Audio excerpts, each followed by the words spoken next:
स्वागत है आप सभी को गुरु स्टडी पॉइंट में। आज हम सब पढ़ने वाले हैं इसके हिंदी विषय के 2 नंबर चैप्टर, जिसका नाम है विष के दांत। आज उसी के 30 महत्वपूर्ण प्रश्न उत्तर को पढ़ने वाले हैं, तो वीडियो को लास्ट तक देखिएगा। चलिए प्रश्न उत्तर को। हमारा पहला प्रश्न है, विष के दांत शीर्षक कहानी के कहानीकार कौन हैं? आपका ऑप्शन है ए मोहन राकेश, बी कमलेश्वर, सी प्रेमचंद्र, डी नलीन बिलोचन शर्मा। आपका सही जवाब हो जाएगा डी नंबर, नलीन बिलोचन शर्मा। अगला प्रश्न है, गिरधर लाल कौन है? आपका ऑप्शन है ए कासू का पिता, बी मदन का पिता, सी रजनी का पिता, डी शेफाली का पिता। आपका सही जवाब हो जाएगा बी नंबर, मदन का पिता। आपका सही जवाब हो जाएगा बी नंबर। अगला प्रश्न है, मदन ने कासू के कितने दांत तोड़ डाले? 3 नंबर प्रश्न है, मदन ने कासू के कितने दांत तोड़ डाले? आपका ऑप्शन है ए 3, बी 1, सी 2, डी 4। इसका सही जवाब हो जाएगा सी नंबर। इसका सही जवाब हो जाएगा सी नंबर, 2 दांत तोड़ डाले। अगला प्रश्न है, नलीन बिलोचन शर्मा के माताजी का क्या नाम था? आपका ऑप्शन है ए पद्मावती शर्मा, बी कलावती शर्मा, सी रत्नावती शर्मा, डी इंद्रावती शर्मा। आपका सही जवाब हो जाएगा सी नंबर, रत्नावती शर्मा। आपका सही जवाब हो जाएगा रत्नावती शर्मा।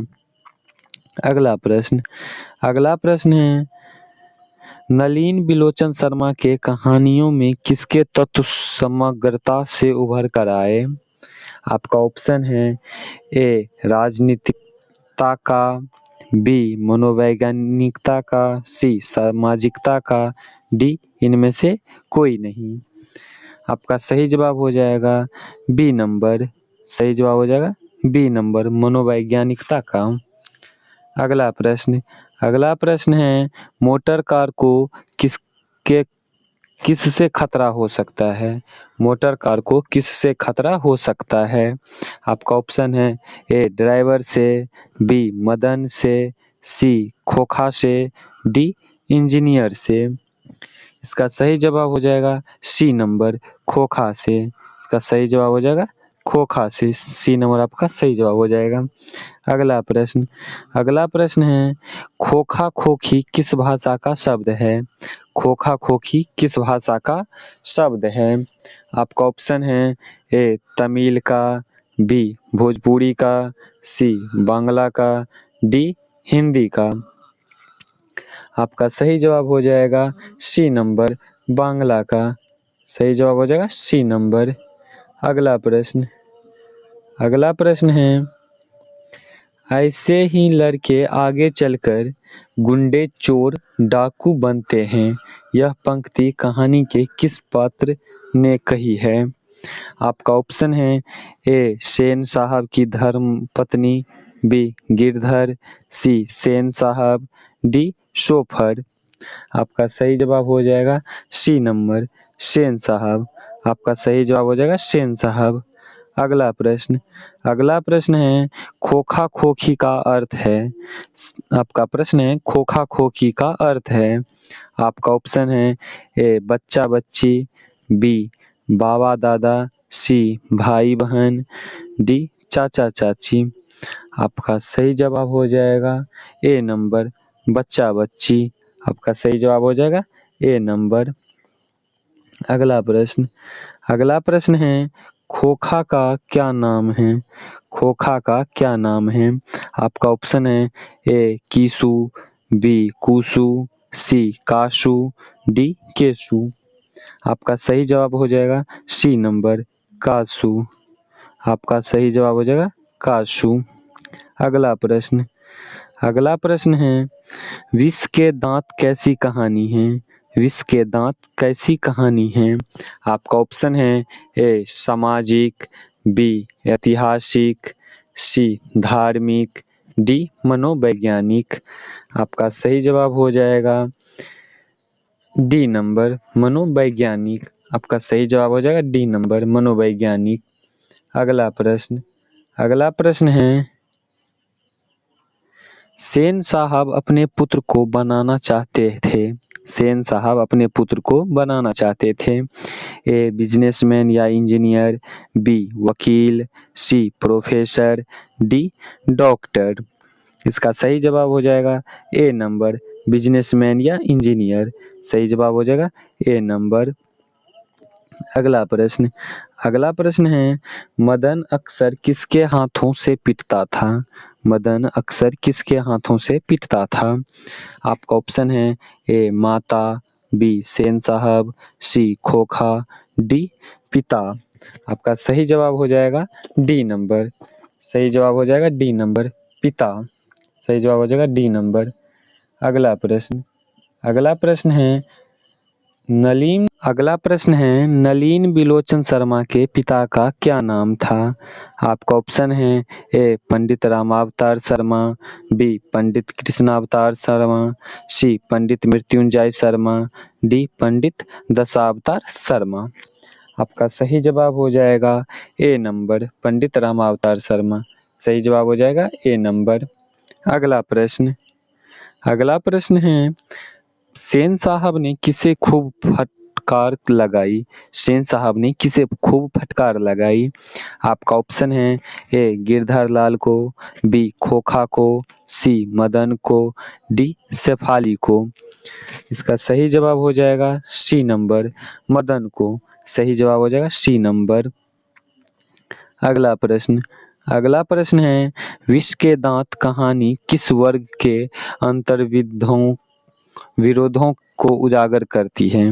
विष के दांत कहानी किस वर्ग के अंतर्विरोधों को उजागर करती है। आपका ऑप्शन है ए निम्न वर्ग का, बी उच्च वर्ग का, सी मध्यम वर्ग का। इसका सही जवाब हो जाएगा सी नंबर मध्यम वर्ग का। सही जवाब हो जाएगा सी नंबर मध्यम वर्ग का। अगला प्रश्न है, काशू मदन के साथ किस खेल में शरीफ होना चाहता था। काशू मदन के साथ किस खेल में शरीफ होना चाहता था।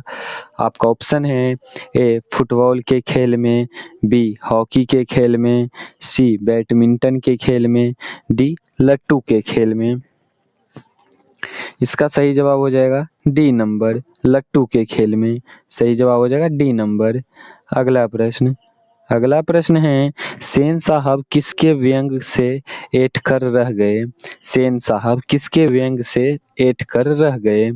आपका ऑप्शन है ए पत्रकार महोदय के व्यंग से, बी मुखर्जी साहब के व्यंग से, सी सिंह साहब के व्यंग से, डी गिरधर लाल के व्यंग से।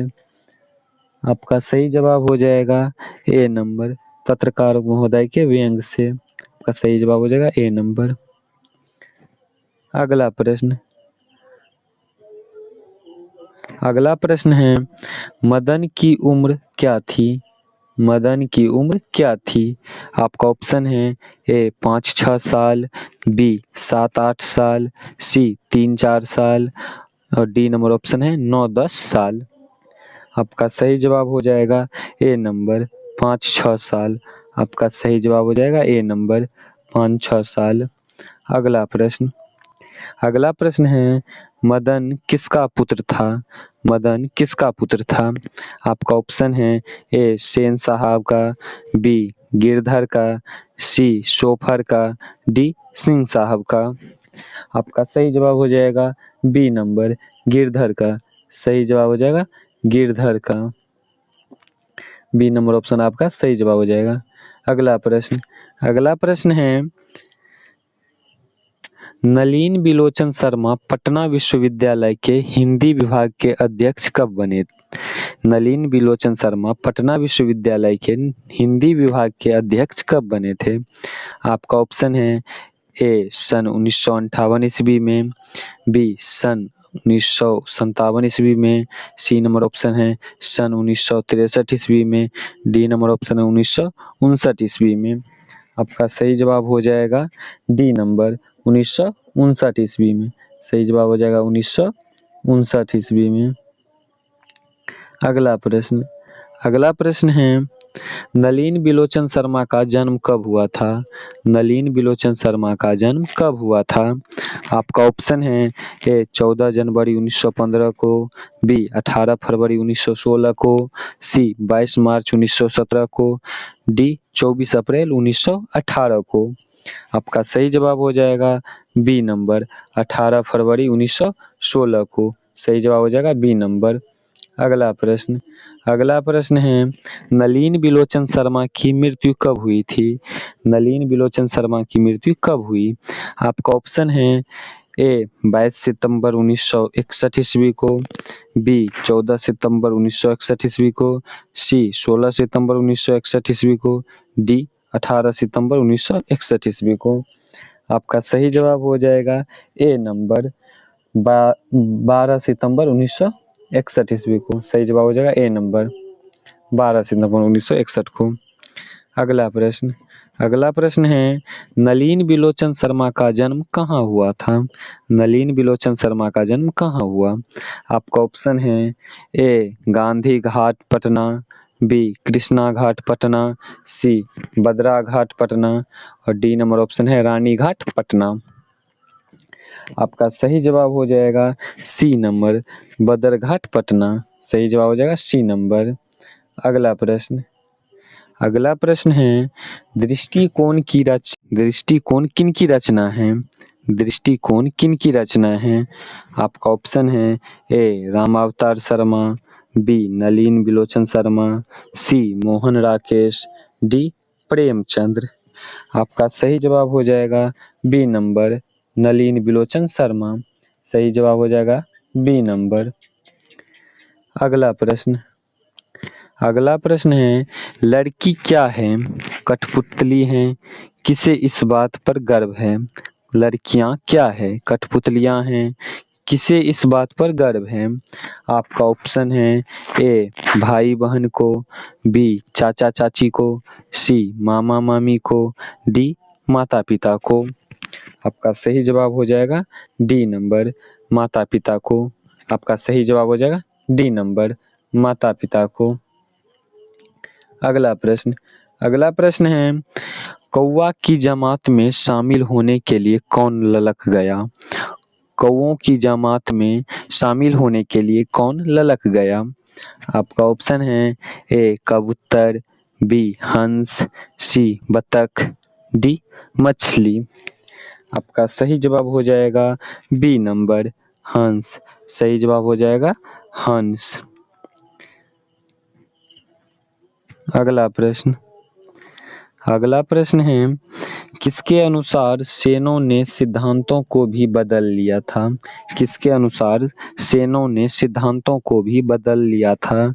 आपका ऑप्शन है ए बेटियों के अनुसार, बी खोखा के अनुसार, सी मदन के अनुसार, डी गिरधर के अनुसार। आपका सही जवाब हो जाएगा बी नंबर खोखा के अनुसार। सही जवाब हो जाएगा बी नंबर। अगला प्रश्न है सेन साहब की कितनी लड़कियां थी? सेन साहब की कितनी लड़कियां थी? आपका ऑप्शन है ए 3, बी 6, सी 5, डी 4। आपका सही जवाब हो जाएगा सी नंबर 5। सही जवाब हो जाएगा 5। सी नंबर आपका सही आंसर हो जाएगा। अगला प्रश्न है लास्ट प्रश्न सोफर शब्द का अर्थ है। सोफर शब्द का अर्थ है आपका ऑप्शन है ए सभ्यता, बी संबंध, सी निर्ममता, डी ड्राइवर। इसका सही जवाब हो जाएगा डी नंबर ड्राइवर। इसका सही जवाब हो जाएगा डी नंबर ड्राइवर। सही जवाब हो जाएगा डी नंबर। आज का प्रश्न उत्तर इतना ही। मिलते हैं अगले प्रश्न उत्तर के साथ।